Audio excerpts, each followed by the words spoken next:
भाइ बहिनीहरू, म तिमीहरूकै विज्ञान शिक्षक दिनेश पुरासैनी। हामी आज कक्षा 10 को विज्ञान विषय अध्ययन गर्न गइरहेका छौँ र कक्षा 10 को विज्ञान विषयको सबैभन्दा पहिलो टपिक बलको बारेमा अध्ययन गर्न गइरहेका छौँ। प्रिय विद्यार्थी भाइ बहिनीहरू, हामीले सानै कक्षामा बलको परिभाषा र त्यसका प्रकारहरूको बारेमा अध्ययन गरिसकेका छौँ। सामान्यतया सम्झनाको लागि अहिले म बल भनेको के हो भन्ने विषयमा चर्चा गर्न गइरहेको छु। बल भनेको स्थिर अवस्थामा रहेको वस्तुलाई चाल अवस्थामा र चाल अवस्थामा रहेको वस्तुलाई स्थिर अवस्थामा ल्याउन खोज्ने प्रयत्नलाई बल भनिन्छ। अथवा अङ्ग्रेजी माध्यममा force means or force is external agency which tries to change the position of the body from rest to motion or motion to the rest. प्रिय विद्यार्थी भाइ बहिनीहरू, हामीले यस टपिक्समा गुरुत्वाकर्षण बलको बारेमा अध्ययन गर्न गइरहेका छौँ। गुरुत्वाकर्षण बल, ग्राभिटेसन भनेको के त? ग्राभिटेसनको बारेमा अध्ययन गर्नुभन्दा अगाडि हामीले केही इतिहासलाई सम्झिन आवश्यक देख्दछौँ। यो ग्राभिटेसनको बारेमा चाहिँ अध्ययन हुनुभन्दा अगाडि दुईवटा सिद्धान्तहरू थियो। एउटा पृथ्वी केन्द्रित सिद्धान्त, पृथ्वी केन्द्रित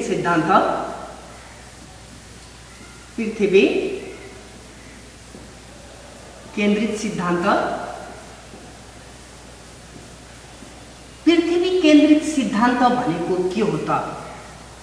पृथ्वी केन्द्रित सिद्धान्त भन्नाले अथवा जियोसेन्ट्रिक थ्योरी भन्नाले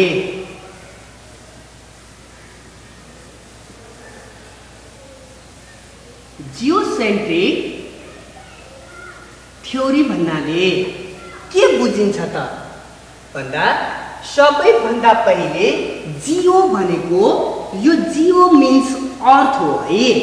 जियो मिन्स के हो? अर्थ हो। अथवा जियो भनेको पृथ्वी हो र सेन्ट्रिक भनेको चाहिँ के हो? सेन्ट्रिक भनेको चाहिँ केन्द्र हो।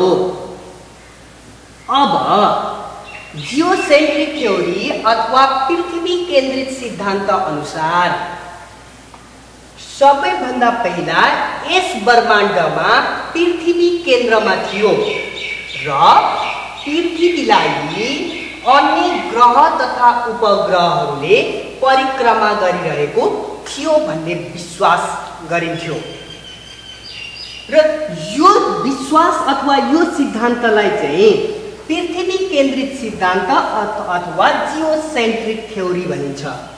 जियोसेन्ट्रिक theory means, what is the meaning of the geocentric theory?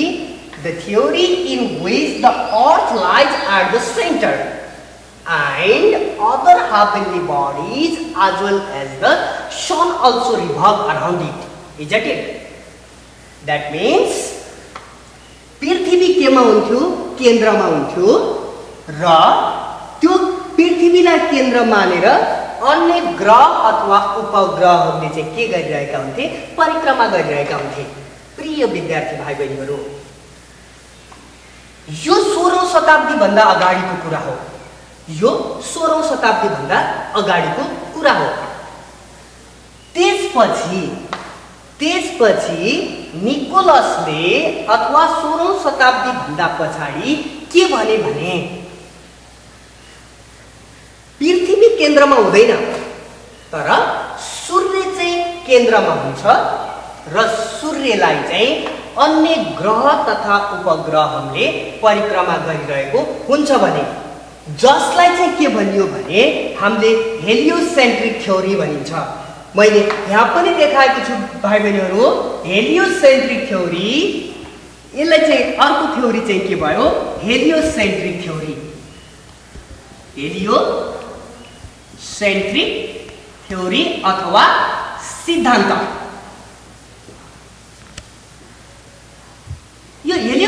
सिद्धान्तले के भनेको हो त भन्दाफेर सूर्य चाहिँ केन्द्रमा हुन्छ र अन्य ग्रह तथा उपग्रहहरूले यसलाई के गरिरहेका हुन्छन् त परिक्रमा गरिरहेका हुन्छन्। The heliocentric theory means, or in the heliocentric theory, sun lies at the center. Sun lies at the what?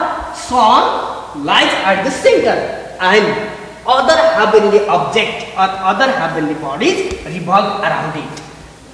Other heavenly object revolve around in its orbit. प्रिय विद्यार्थी भाइ बहिनी, मैले दुईवटा चीजहरुलाई फोकस गरिरहेको छु। यो दुईवटा चीजहरु के हुन् त भन्दा एउटा पृथ्वी केन्द्रित सिद्धान्त र अर्को चाहिँ के त हेलियोसेन्ट्रिक सिद्धान्त।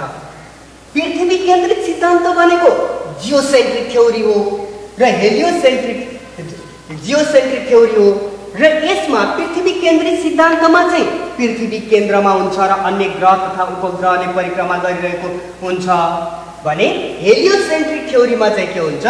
हेलियोसेन्ट्रिक थ्योरीमा चाहिँ सूर्य केन्द्रमा हुन्छ र अन्य ग्रह तथा उपग्रहहरूले परिक्रमा गरिरहेको हुन्छ। प्रिय विद्यार्थी भाइ बहिनीहरु, यसपछि यो त कसले भनेको हो भने हेलियोसेन्ट्रिक सिद्धान्त त निकोलसले भनेको हो। अब निकोलस पछि चाहिँ ग्यालिलियोले चाहिँ के गरेका छन् भने ग्यालिलियोले चाहिँ यो हेलियोसेन्ट्रिक सिद्धान्तलाई चाहिँ उनले आफ्नै टेलिस्कोपको प्रयोगबाट हो सूर्य केन्द्रमै हुन्छ र अन्य ग्रह तथा उपग्रहले चाहिँ परिक्रमा गरिरहेको हुन्छ भनेर प्रमाणित गरिदिए। अनि त्यसपछि बल्ल सर आइजक न्युटन, एकदम फेमस साइन्टिस्ट सर आइजक न्युटनले चाहिँ ग्राभिटेसनको बारेमा अथवा गुरुत्वाकर्षणको बारेमा चाहिँ व्याख्या गरेका छन्। यो गुरुत्वाकर्षण भनेको के त? यो गुरुत्वाकर्षणलाई बुझ्नु भन्दा अगाडि हामीले के को बारेमा थाहा हुनुपर्छ भने हामीलाई सौर्यमण्डलको बारेमा अथवा सोलर सिस्टमको बारेमा थाहा हुनुपर्दछ। र यो सौर्यमण्डलमा सूर्यलाई चाहिँ अन्य ग्रह अथवा उपग्रहहरूले चाहिँ परिक्रमा गरिरहेको हुन्छ। और in our solar system heavenly object or planet and satellites revolves around the sun. अब सर आइजक न्युटनले के को बारेमा अध्ययन गरे भने यो हेभेनली अब्जेक्ट अथवा ग्रह तथा उपग्रहहरूले चाहिँ सूर्यलाई किन परिक्रमा गर्दछ त भन्ने विषयमा अध्ययन गरेका छन्। र उनले भनेको अनुसार सूर्यको पनि पिण्ड हुन्छ र ग्रहको पनि के हुन्छ? पिण्ड हुन्छ। यो दुईटाको बीचमा आकर्षण बल हुन्छ।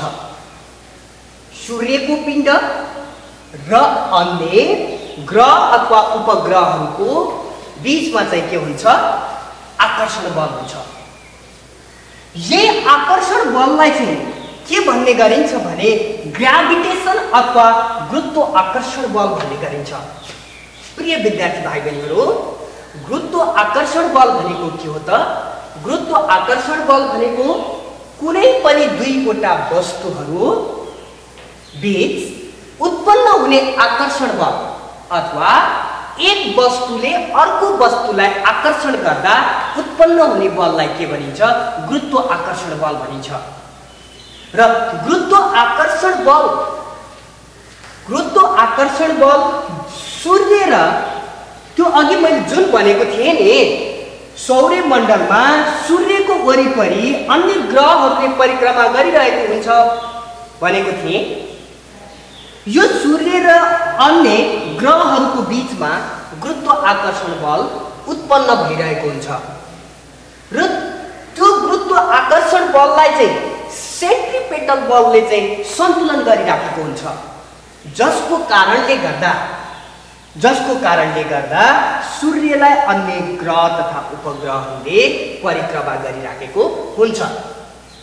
प्रिय विद्यार्थी भाइ बहिनीहरु, अब हामीले यदि दुईवटा पिण्ड भए भने तिनीहरू बीचमा गुरुत्वाकर्षण बल त उत्पन्न हुन्छ भन्यौ। गुरुत्वाकर्षण बल त उत्पन्न हुन्छ भन्यौ। अब ठुलो पिण्डको गुरुत्वाकर्षणको प्रभाव के हुन्छ? धेरै हुन्छ र सानो पिण्डको गुरुत्वाकर्षणको प्रभाव के हुन्छ? सापेक्षिक रूपमा कम हुन्छ। यो भन्न खोजेको मतलब सूर्यको गुरुत्वाकर्षणको प्रभाव ज्यादा छ। किनभने यो ब्रह्माण्डकै सूर्य सबैभन्दा ठुलो के हो? पिण्ड हो।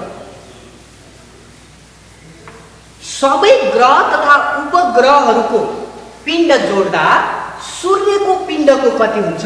सूर्यको पिण्डको 0.0015 खण्ड मात्र हुन्छ। अब हामीले विद्यार्थी भाइ बहिनीहरू के भन्यौ भने ग्रेभिटेसन भनेको के त? ग्रेभिटेसन अथवा गुरुत्वाकर्षण भनेको कुनै पनि दुईवटा वस्तुहरूले एकले अर्कोलाई आकर्षण गर्ने बललाई के भनिन्छ? गुरुत्वाकर्षण बल भनिन्छ र यसको एकाइ पनि के हो? न्युटन हो। र यो स्केलर क्वान्टिटी हो या भेक्टर क्वान्टिटी के हो त भन्दा यो स्केलरको परिमाण हो अथवा स्केलर क्वान्टिटी हो। अनि त्यस्तै गरेर यो जियोसेन्ट्रिक सिद्धान्त र हेलियोसेन्ट्रिक सिद्धान्त जाँचमा फ्रिक्वेन्टली आइरहन्छ। जियोसेन्ट्रिक सिद्धान्त भनेको चाहिँ पृथ्वी केन्द्रमा हुन्छ र अन्य ग्रह अथवा उपग्रहहरूले परिक्रमा गरिरहेको हुन्छ र हेलियोसेन्ट्रिक सिद्धान्त भनेको चाहिँ सूर्य केन्द्रमा हुन्छ र अन्य ग्रह तथा उपग्रहले के गरिरहेको हुन्छ? परिक्रमा गरिरहेको हुन्छ। अब विद्यार्थी भाइ बहिनीहरू अब यति भइसकिसकेपछि हामी के को बारेमा अध्ययन गर्छौं त भन्दा अब न्युटनको गुरुत्वाकर्षण सम्बन्धी विश्वव्यापी नियम। न्युटनको गुरुत्वाकर्षण सम्बन्धी विश्वव्यापी नियम। न्युटन्सले के भनेका छन् भने कुनै पनि दुई वस्तुहरू बीच उत्पन्न हुने आकर्षण बल, कुनै पनि दुई वस्तुहरू बीच उत्पन्न हुने आकर्षण बल तिनीहरूको पिण्डको गुणनफलसँग समानुपातिक र तिनीहरू बीचको केन्द्रीय दूरीको वर्गसँग के हुन्छ? व्युत्क्रमानुपातिक हुन्छ। मैले यहाँ पनि तिमीहरूलाई देखाएको छु विद्यार्थी भाइ बहिनीहरू, ब्रह्माण्डमा रहेको कुनै पनि दुई वस्तु बीच उत्पन्न हुने गुरुत्वाकर्षण बल ती वस्तुका पिण्डहरूको गुणनफलसँग समानुपातिक हुन्छ भने ती वस्तुहरूको केन्द्र बीचको दूरीसँग व्युत्क्रमानुपातिक हुन्छ। अब यसलाई हामीले अंग्रेजी माध्यममा कसरी भन्छौं त भने the gravitational force of attraction between two objects in the universe is directly proportional to the product of masses and inversely proportional to the square of distance from their center.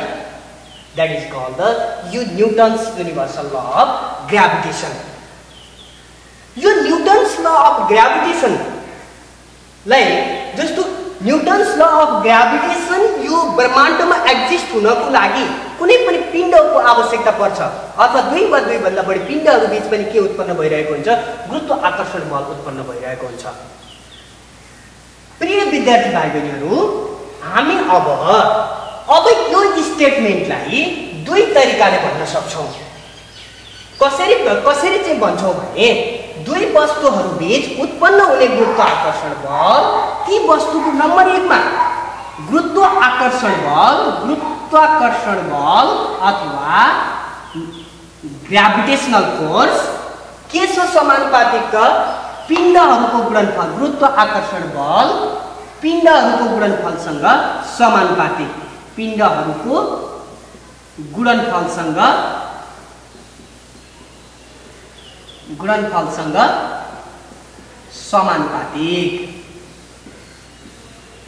समानुपातिक हुन्छ।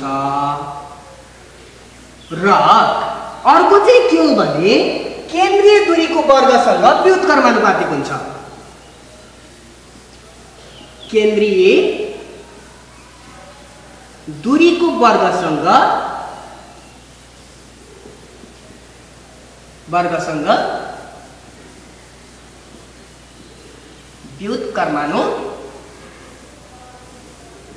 व्युत्क्रमानुपातिक हुन्छ। है। यो भन्न खोजेको मतलब गुरुत्वाकर्षण बल दुई चीजहरुमा निर्भर हुँदो रहेछ। एउटा पिण्डमा र अर्को चाहिँ के त दूरीसँग निर्भर हुँदो रहेछ। यसले के भन्छ त भने जस्तो गुरुत्वाकर्षण बल F is directly proportional to the m1 dot m2. F is directly proportional to the m1 dot m2. मानौ यो पिण्ड A भन्ने वस्तुको पिण्ड m1 छ र B भन्ने वस्तुको पिण्ड m2 छ। यो m1 छ र अर्को m2 छ। गुरुत्वाकर्षण बल पिण्डहरुको गुणनफलसँग के हुन्छ समानुपातिक हुन्छ। F is directly proportional to m1 dot m2। यो चाहिँ केलाई स्थिर राख्दा हो त यसलाई यो चाहिँ दूरी स्थिर राख्दा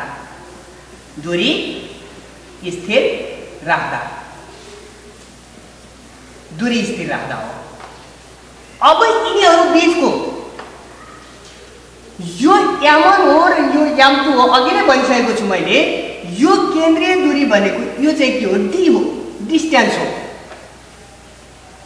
गुरुत्वाकर्षण बल पिण्डहरुको गुणनफलसँग समानुपातिक हुन्छ भने त्यसको केन्द्रीय दूरीको वर्गसँग के हुन्छ व्युत्क्रमानुपातिक सम्बन्ध हुन्छ 1/d²। विद्यार्थी भाइबहरुहरु अब तिमीहरुले के बुझ्नु पर्यो भने गुरुत्वाकर्षण बल पिण्डको गुणनफलसँग समानुपातिक र केन्द्रीय दूरीको वर्गसँग चाहिँ के हुन्छ व्युत्क्रमानुपातिक हुन्छ। यसरी हामीले यो भन्न खोजेको मतलब पिण्ड बढ्यो भने गुरुत्वाकर्षण बल पनि बढ्छ, पिण्ड बढ्दा गुरुत्वाकर्षण बल पनि बढ्छ र पिण्ड घट्दा गुरुत्वाकर्षण बल पनि घट्छ। त्यस्तै गरी गुरुत्वाकर्षण बल चाहिँ के हुन्छ भने F is inversely proportional to 1/d² भनेको चाहिँ दूरी बढ्यो भने गुरुत्वाकर्षण बल घट्छ र दूरी घट्यो भने चाहिँ गुरुत्वाकर्षण बल के हुन्छ बढ्छ। अब विद्यार्थी भाइबहरुहरु आज यतिसम्म अध्ययन गरिसकेपछि हामीले चाहिँ के गर्छौं भने तिमीहरुलाई होमवर्क दिन्छौं।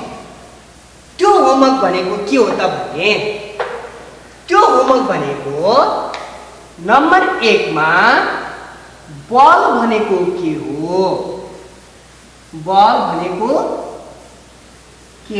What is force.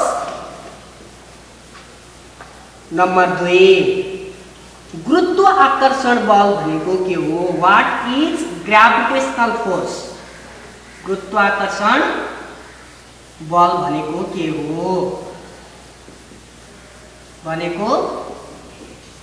हो नम्बर 3 पृथ्वी केन्द्रित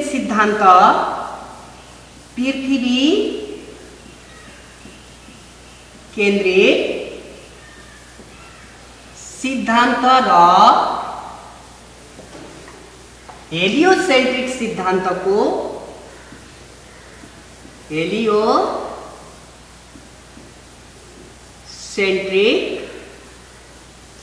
सिद्धान्तको परिभाषा लेख।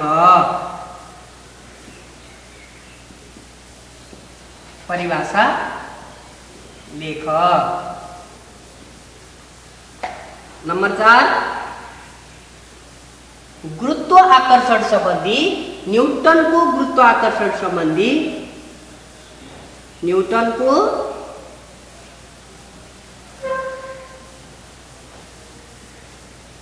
गुरुत्वाकर्षण सम्बन्धी विश्वव्यापी नियम लेख। विश्वव्यापी नियम। विद्यार्थी भाइ बहिनीहरु यो 3 नम्बरसम्म मैले तिमीहरुलाई क्रियाकारी प्रस्तुत गरेको छु। अब तिमीहरूले यो गृहकार्य गर्नुपर्दछ र अर्को क्लासमा चाहिँ हामीले के पढ्छौँ भने न्युटनको गुरुत्वाकर्षण सम्बन्धी विश्वव्यापी नियमको बारेमा र त्यससँग सम्बन्धित समस्याहरूको बारेमा अध्ययन गर्दछौँ। Thank you everybody.